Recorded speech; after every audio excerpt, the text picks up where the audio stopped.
Assalamualaikum warahmatullahi wabarakatuh. Apa kabar teman-teman? Semoga kalian semua dalam keadaan sehat walafiat, diluaskan rezekinya, dan dilancarkan segala urusan-urusannya. Amin ya robbal alamin. Kembali lagi dengan saya Rizky dalam Menembus Hijab. Pada malam hari ini, saya akan membawakan sebuah kisah yang ditulis oleh akun Twitter yang bernama @agilsaputra dengan kisah yang berjudul Teluh Siti Setana. Sebelum lanjut ke ceritanya, mari dukung channel ini dengan cara like, komen, dan subscribe agar kami lebih semangat membawakan cerita-cerita misteri berikutnya. Dan jangan lupa nyalakan tombol lonceng notifikasinya agar kalian tidak ketinggalan cerita-cerita misteri dari kami. Untuk teman-teman yang ingin membaca ceritanya secara langsung, silakan kunjungi akun Twitter penulis yang linknya saya cantumkan di kolom deskripsi. Dan ceritanya berawal dari sini. Teluh Siti Setana. Kata Siti dan Setana diambil dari bahasa Jawa Krama Inggil yang berarti Siti adalah tanah dan Setana adalah kuburan.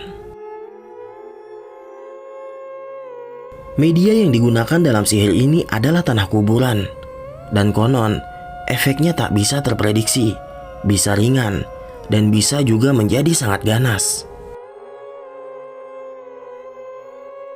Kali ini saya akan menceritakan tentang korban dari Teluh Siti Setana yang dialami oleh sebuah keluarga di tahun 1992. Kejadian janggal, seram dan tragis terjadi pada keluarga ini. Disclaimer, semua nama tokoh dan tempat sengaja disamarkan untuk menjaga identitas dan privasi pihak yang terlibat di dalamnya. Temanggung 1991, sebut saja Baskoro. Ia adalah kepala keluarga di keluarga ini, dan Sartika adalah istrinya. Mereka mempunyai dua anak. Yang pertama adalah Romi 16 tahun dan adik perempuannya Yuli 10 tahun. Baskoro dan istrinya mempunyai usaha toko sembako di sebuah ruko kontrakan yang terletak tidak jauh dari rumahnya. Waktu berlalu, usahanya cukup lancar kala itu. Terbukti setelah bertahun-tahun mengontrak, tepatnya di tahun 1992, ia berhasil membeli sebuah rumah, dan di tahun itu juga Baskoro berhasil membeli ruko yang dikontraknya. Usahanya semakin lancar karena rumah barunya letaknya lebih dekat dengan ruko tempat ia berjualan. Romi, si anak sulung sekaligus narasumber dari cerita ini, sebenarnya tak begitu nyaman tinggal di rumah barunya ini. Karena bangunannya yang tua dan besar, rasanya seperti rumah angker. Tapi tentunya ia tidak bisa melangkahi keputusan Baskoro ayahnya. Menurut informasi, rumah ini dibeli oleh Baskoro dari sebuah keluarga yang tengah bersengketa. Rumah ini adalah Omah Candi, atau rumah peninggalan orang tua yang hartanya sedang diperebutkan oleh anak-anaknya. Singkat cerita, tinggallah keluarga Baskoro di rumah itu. Bulan demi bulan berlalu seiring usahanya yang kian berkembang. Mulai terjadi sesuatu yang mencurigakan. Berawal di suatu malam, Baskoro, istri dan anaknya harus terbangun karena suara gonggongan anjing di depan rumahnya. Dengan sedikit kesal, Baskoro keluar ke depan rumahnya, diikuti oleh Romi di belakangnya, dan terlihat dua ekor anjing di luar pagar yang masih terus menggonggong. Entah anjing itu milik siapa, karena memang di daerah itu banyak warga yang memelihara anjing. Dengan sedikit marah, Baskoro mengambil batu di sebuah pot bunga di depannya dan melemparnya ke arah anjing itu. Dan anjing itu pun berlari pergi. Baskoro dan Romi pun berbalik hendak masuk lagi ke dalam rumahnya. Namun, langkah mereka terhenti ketika merasakan seperti ada remahan tanah yang mengotori telapak kaki mereka berdua. Baskoro berkata seraya mengusap kakinya di keset depan pintu rumahnya. "Opo to iki?" Mereka berdua pun kembali masuk ke rumahnya dan ke kamarnya masing-masing. Dan beberapa saat kemudian, terjadi sesuatu yang kali ini dialami oleh Romi. Entah kenapa malam itu Romi menjadi gelisah, mengingat dua anjing yang melolong di depan rumahnya tadi. Beberapa kali ia tertidur, tapi selalu terbangun ketika hampir terlelap. Sampai akhirnya Romi benar-benar terlelap dan ia bermimpi. Di dalam mimpinya, ia didatangi oleh sosok kakek tua. Rambutnya digulung di atas, wajahnya biru memar, dan matanya melotot.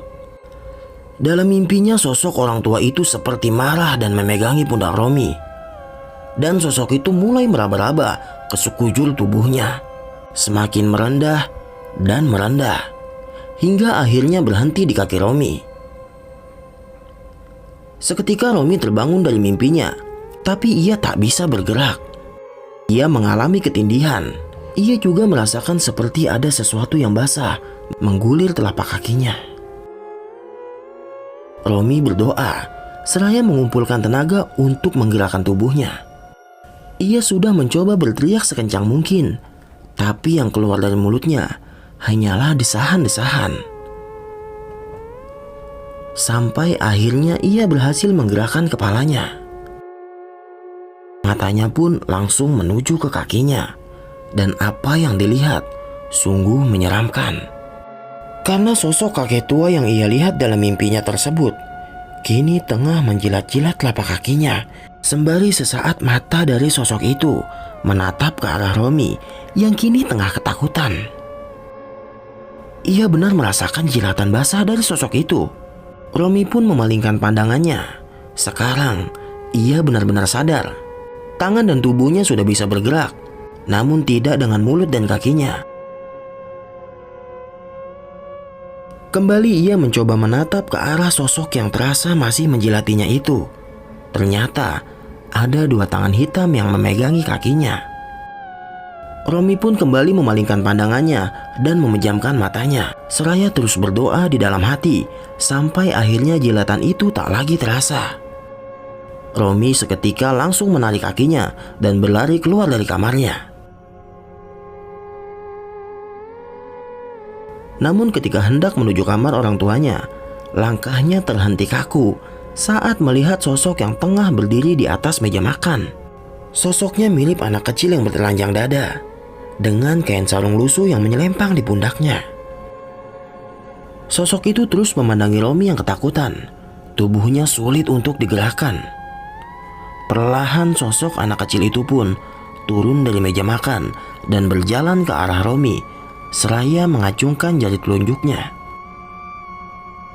Sosok itu semakin mendekat. Tubuh Romi terasa lemas dan seketika pandangannya mulai gelap. Romi pun pingsan dan terbangun keesokan harinya. Ibunya yang bingung mendapati anaknya tidur di lantai, bertanya kepada Romi. Ia pun menjelaskan apa yang ia alami semalam dengan wajahnya yang pucat. Nampaknya Romi mengalami syok. Ia sakit hari itu. Romi yang sakit akhirnya tidak bisa masuk sekolah hari itu. Singkat cerita, pagi berjalan seperti biasa. Baskoro sang ayah mengantar Yuli berangkat ke sekolah dan setelah itu langsung ke toko. Sementara sang ibu menunggu Romi yang sakit di rumah. Singkat cerita, sekitar pukul 11 siang, sang ibu keluar dari kamar setelah tahu Romi tengah tertidur pulas. Ia hendak menyapu. Sedari pagi ia belum sempat berberes rumah karena sibuk mengurus keluarganya.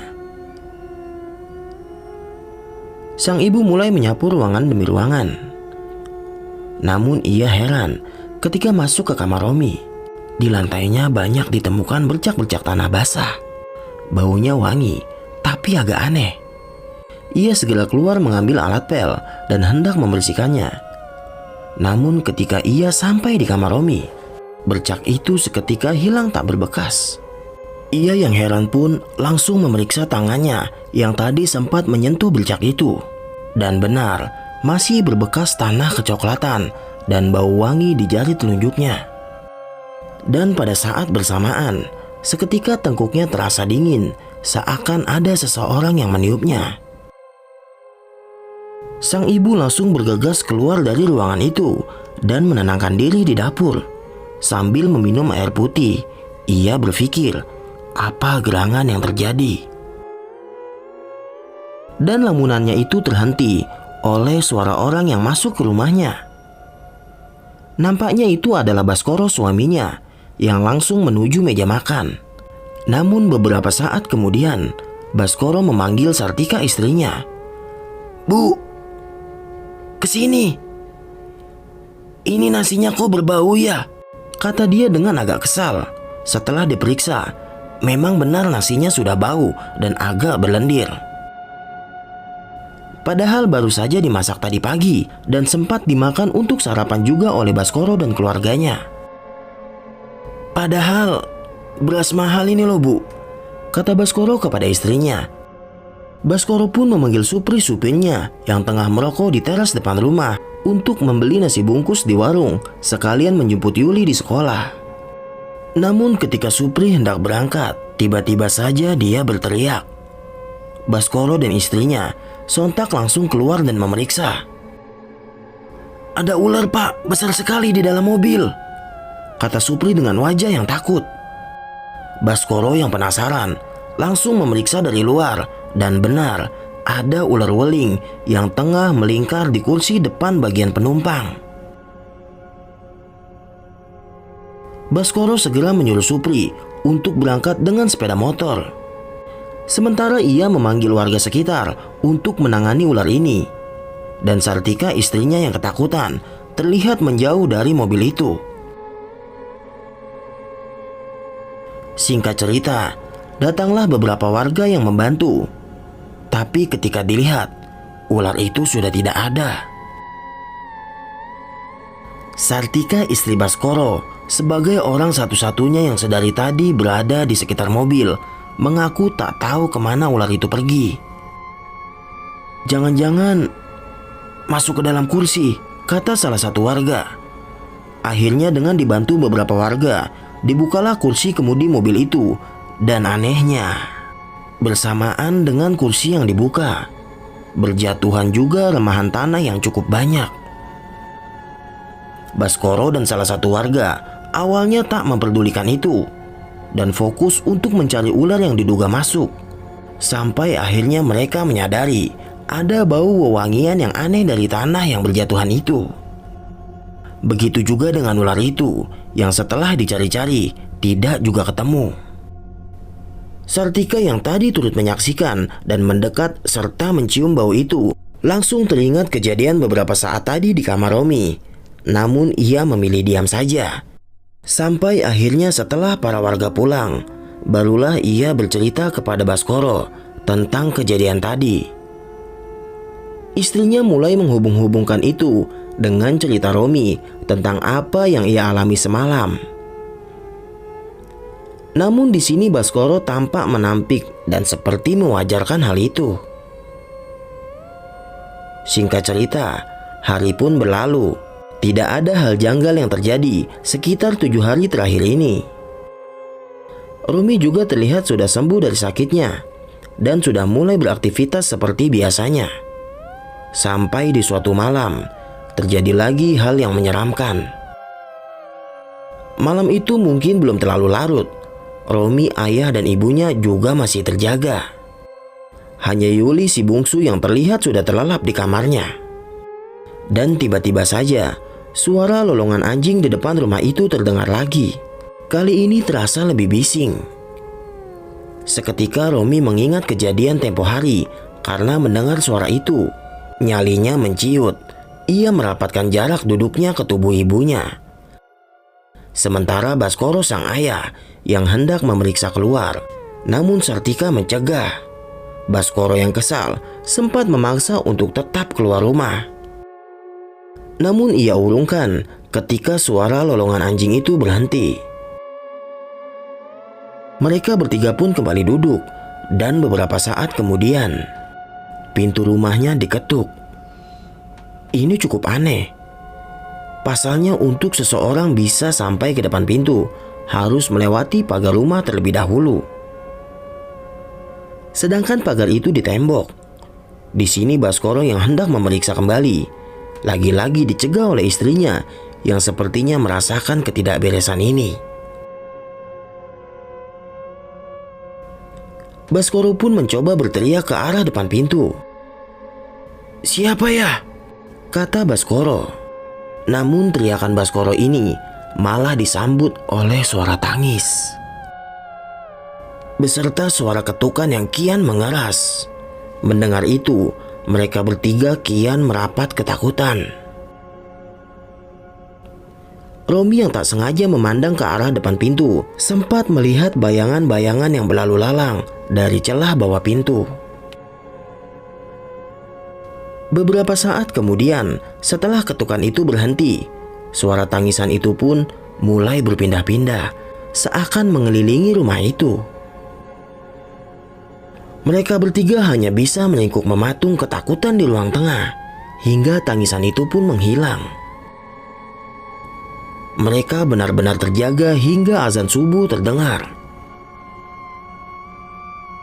Singkat cerita, matahari pun mulai terbit, lalu lalang kendaraan di depan rumahnya juga mulai ramai. Baskoro yang sebenarnya menyimpan rasa penasaran perihal tangisan semalam, mencoba untuk keluar rumah. Kali ini ia mempunyai perasaan yang tak enak. Dan benar saja, ketika ia di depan rumah, Baskoro melihat bungkusan kain putih sebesar kepalan tangan orang dewasa di teras rumahnya. Bungkusan itu nampak setengah terbuka, karena terlihat tanah yang keluar berceceran dari bungkusan itu. Mungkin bungkusan itu sengaja dilempar dari luar. Dari sini, Baskoro mulai merasa ada yang sedang mempermainkan keluarganya. Baskoro tak berani menyentuh bungkusan itu. Ia segera masuk ke dalam rumah. Terlihat kini suasana yang pastinya aneh. Romi anaknya dan Sartika istrinya tampak terdiam melamun menahan kantuk. Sepertinya mereka semua masih trauma dengan kejadian semalam. Meski begitu, Baskoro tetap mencoba tenang. Ia tetap beraktivitas seperti biasanya, mengantar anak-anaknya sekolah dan pergi ke tokonya. Singkat cerita, sesampainya Baskoro di tempat usahanya, tak disangka di sana juga ditemukan hal yang sama, yaitu bungkusan kain kafan berisi tanah. Supri, supirnya yang pertama kali menemukannya, tak berani menyentuh. Sebut saja Pak Wahono, salah satu kuli panggul di situ, menghampiri Supri dan Baskoro yang tengah mengamati bungkusan itu. "Wah, tidak beres itu, Pak," kata Pak Wahono kepada Supri. Pak Wahono ini sepertinya memang sedikit tahu tentang hal-hal seperti ini. Setelah itu, dengan percaya diri, Pak Wahono pun membuka bungkusan itu, diikuti dengan beberapa orang yang semakin berkerumun ingin melihat hal itu. Dan setelah dibuka bungkusan itu, ternyata berisi tanah setengah basah, bunga ziarah, beras kuning, dan yang paling mencengangkan, ditemukannya juga 2 gigi geraham orang dewasa di dalam bungkusan tersebut. "Wah, payah ini, Pak. Sepertinya ada orang yang tidak suka dengan Bapak," kata Pak Wahono. Ia pun menyarankan Baskoro untuk memanggil kiai atau ustadz agar meruqyah tempat ini. Baskoro pun hanya mengangguk. Sementara Pak Wahono kembali ke aktivitasnya, mengangkut karung beras dari truk menuju gudang belakang ruko. Dan tak selang beberapa lama, hal naas pun terjadi. Baskoro dan Supri sontak tersentak, berlari menuju gudang. Ketika ada beberapa pekerja kuli panggul yang berteriak meminta tolong. Sesampainya di sana, terlihat 5 baris tumpukan karung beras setinggi kurang lebih 5 meter terlihat jatuh ke bawah. Salah satu pekerja juga terus saja berteriak menyebut nama Pak Wahono. Ternyata Pak Wahono yang tertimpa tumpukan itu. Mereka semua berjibaku mengangkat karung beras yang menutupi tubuh Pak Wahono itu satu persatu. Harusnya kejadian ini tidak fatal karena barang yang menimpanya lunak. Tapi setelah semua karung beras berhasil diangkat, terlihat Pak Wahono yang tak bisa bergerak. Meski matanya masih terbuka, Pak Wahono sama sekali tak merespon panggilan orang-orang di sekitarnya. Terlihat ia hanya tengkurap dan kepalanya yang menghadap sebelah kanan. Supri yang mendekat ingin mengangkatnya pun langsung dicegah oleh Baskoro. Ia takut bila ada cedera fatal di tubuh Pak Wahono. Ia pun segera memanggil petugas medis dan setelah ditangani, benar saja Pak Wahono mengalami retak tulang leher. Entah ini ada hubungannya atau tidak dengan semua ini. Yang jelas, hal naas ini terjadi dan dialami oleh Pak Wahono. Ya, orang pertama yang berani membuka bungkusan itu. Setelah kejadian itu, Pak Wahono harus pensiun dari pekerjaannya karena cedera yang dialaminya. Ia menjadi sulit berjalan. Baskoro mulai merasa ini harus dihentikan. Ia mulai mencari seseorang yang bisa mengatasi hal ini. Namun semua sempat menemui jalan buntu ketika para orang pintar yang ditemuinya hanya menyarankan untuk membersihkan saja tanah-tanah itu tanpa memberitahu solusi yang tuntas. Di sini Baskoro juga mengetahui bahwa ia sedang dipermainkan oleh Telu Siti Setana atau santet tanah kuburan. Gangguan itu terus saja terjadi dari penampakan-penampakan yang ada di rumahnya hingga kini mulai merambah ke tempat usahanya. Ada satu kesaksian juga dari salah satu tengkulak langganan di toko sembakonya yang terpaksa pindah tak lagi membeli dagangan Baskoro karena ia bersumpah mengaku sudah seminggu ini toko Baskoro tutup. Padahal Baskoro merasa sama sekali tak pernah menutupnya. Yang ia heran, memang dalam seminggu itu tokonya sangat sepi. Hanya ada beberapa pengecer saja yang datang membeli. Kejanggalan demi kejanggalan mulai membuat Baskoro resah dan uring-uringan. Menurut Romi, sudah 2 bulan ini ayahnya berubah menjadi orang yang selalu mengedepankan emosinya. Romi juga sempat mendapati ayah dan ibunya bertengkar. Entah apa yang diselisihkannya. Yang jelas, suasana rumah kini menjadi tidak enak sejak diketahui datangnya Teluh ini. Seiring dengan itu, Romi pun kembali mengalami kejadian seram yang menakutkan. Begini kejadiannya. Malam itu terjadi perdebatan kecil antara ayah dan ibunya. Entah apa yang jadi masalahnya. Yang jelas, Romi yang sumpek memutuskan untuk masuk ke kamar dengan membanting pintu dengan keras, berharap ayah dan ibunya yang tengah bertengkar mendengarnya. Dan itu cukup berhasil. Ketika mereka mendengar bantingan pintu dari Romi, seketika mereka melirihkan suara pertengkarannya. Di kamar, Romi pun memutuskan untuk tidur. Dia pun mulai terlelap, tapi di tengah malam ia terbangun karena perutnya yang terasa mulas. Namun ia takut untuk ke kamar mandi. Ia sudah mencoba menahannya, tapi sepertinya rasa ini sudah di ujung tanduk. Akhirnya Romi mulai mengubur dalam-dalam rasa takutnya. Ia memutuskan untuk berlari kecil menuju ke kamar mandi, menembus gelapnya ruangan demi ruangan yang ia lalui. Saat hampir sampai di kamar mandi, tepatnya di ujung ruangan dapur, Romi mencium bau wangi aneh itu lagi. Namun perutnya memaksa untuk tak memperdulikannya. Dia pun mulai mendorong pintu kamar mandi, walau ia menyadari seperti ada seseorang yang berada di belakangnya. Tapi ketika pintu dibuka oleh Romi, ia hanya tertegun. Seketika rasa mulas dalam perutnya hilang, karena di dalam bak mandi, Romi melihat kepala seorang wanita, lengkap dengan sorot matanya yang memandang ke arah Romi. Romi terpaku tak bisa bergerak. Dan perlahan sosok itu mulai keluar dari bak mandi dan memunculkan sebagian tubuhnya. Terdengar suara pekikan dari mulutnya sambil merangkak keluar dari bak. Melihat itu, Romi dengan sekuat tenaga memundurkan langkahnya perlahan-lahan. Meski terasa berat, tapi itu berhasil menjauhkan posisinya dari kamar mandi itu. Walaupun ia harus roboh di antara ruang tengah dan dapur karena tersandung kakinya sendiri. Pandangannya masih waspada, barangkali sosok itu masih berjalan mengejarnya. Dan benar saja, Romi kembali melihat sosok itu berjalan dengan kaku. Terlihat rambutnya yang panjang dan bajunya yang coklat lusuh. Sosok itu berjalan di depan Romi tanpa menoleh dan hilang menembus tembok dapur. Seketika puncak ketakutannya terpecah oleh suara jeritan dari kamar ayah dan ibunya. Suara itu adalah suara Yuli, adiknya. Entah apa yang terjadi. Romi yang tak mau ambil pusing langsung berlari menuju kamarnya dan bersembunyi di balik selimut. Sampai akhirnya esok hari pun tiba. Yuli, adiknya, sakit. Ia demam tinggi.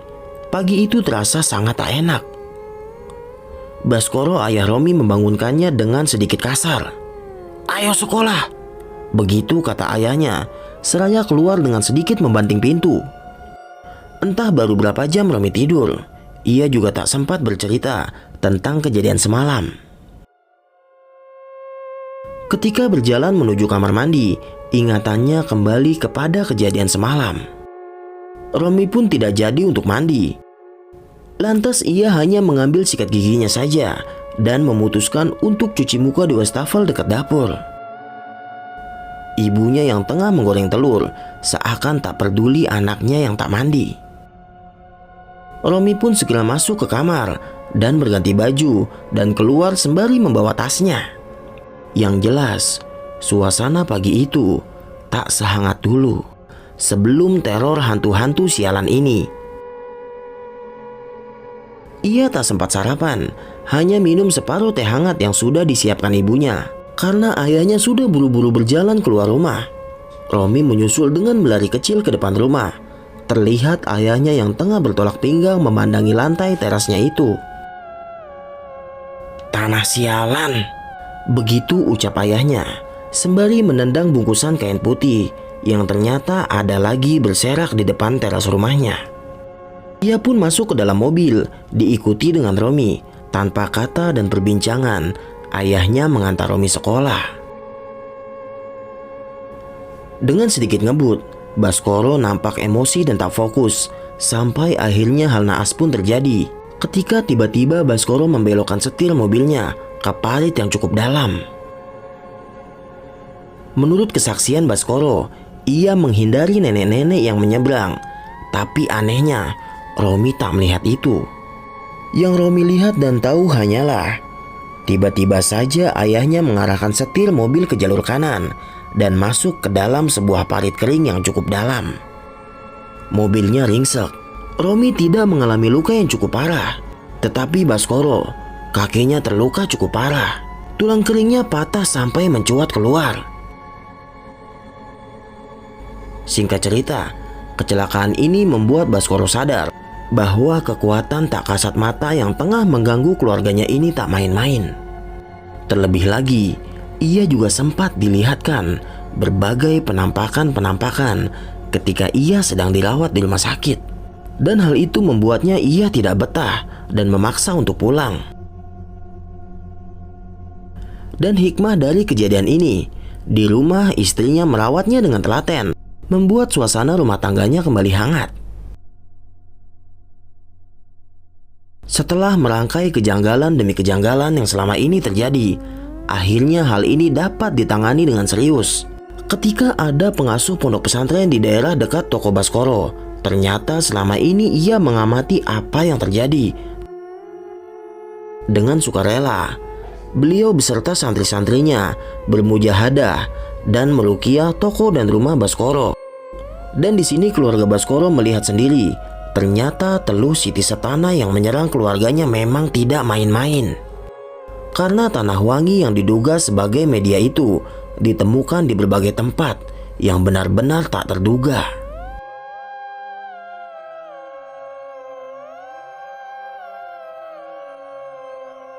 Seperti di bawah kasur Romi dan Baskoro, di kendi tempat air minum mereka, di gentong tampungan air di dapur, dan yang paling aneh adalah di Eternit langit-langit ruang tengahnya. Pak Kiai yang menyuruh Baskoro menjebolnya sendiri dari bawah dengan tongkat. Dan berjatuhan, tanah bercampur beras kuning dan bunga kering yang cukup banyak dari lubang Eternit yang dijebol tersebut. Dan seperti biasanya, tanah itu mengeluarkan bau wangi yang aneh. Singkat cerita, teluh Siti Setana ini berhasil diatasi oleh pengasuh pondok pesantren yang tak bisa saya sebutkan namanya itu. Sebagai korban, tentu keluarga Baskoro ingin tahu siapa orang yang menjadi pelakunya. Tapi pengasuh pesantren itu hanya berkata, "Itu tidak penting. Yang jelas Allah tidak pernah tidur. Biarkan saja Allah yang membalas dengan caranya sendiri." Beliau juga mengatakan, "Kalau saya mengatakan siapa pelaku sihir ini, sama saja saya menabur benih dendam kepada panjenengan," kata Pak Kiai sembari menunjuk Baskoro yang sedang di atas kursi roda. Begitulah santet Siti Setana ini berakhir.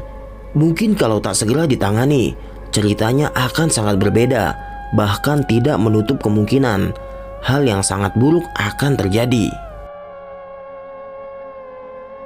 Baskoro sempat menjalani operasi untuk kakinya sebanyak 6 kali. Dan sekarang beliau dan keluarganya alhamdulillah masih sehat dan bahagia. Toko sembakonya juga masih berjalan. Dan kini Romi si narasumber ikut andil di dalamnya, walau mungkin ada fase pasang surut yang harus dilalui. Sekian tahun berlalu, tak dipungkiri juga sampai saat ini Baskoro, Romi dan sekeluarga masih mempunyai dugaan-dugaan tentang siapa pengirim sihir ini. Dugaan pertama tertuju pada sesama pengusaha toko sembako yang jarak tokonya hanya 50 meter dari toko Baskoro. Dan yang kedua adalah dari salah satu keluarga dari rumah yang dibelinya.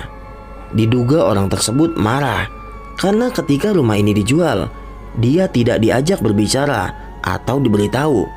Itu diperkuat ketika 4 hari setelah Baskoro melunasi rumah itu. Orang itu datang dan ingin membatalkan proses jual beli yang surat tanahnya sudah terlanjur dibalik nama atas nama Baskoro.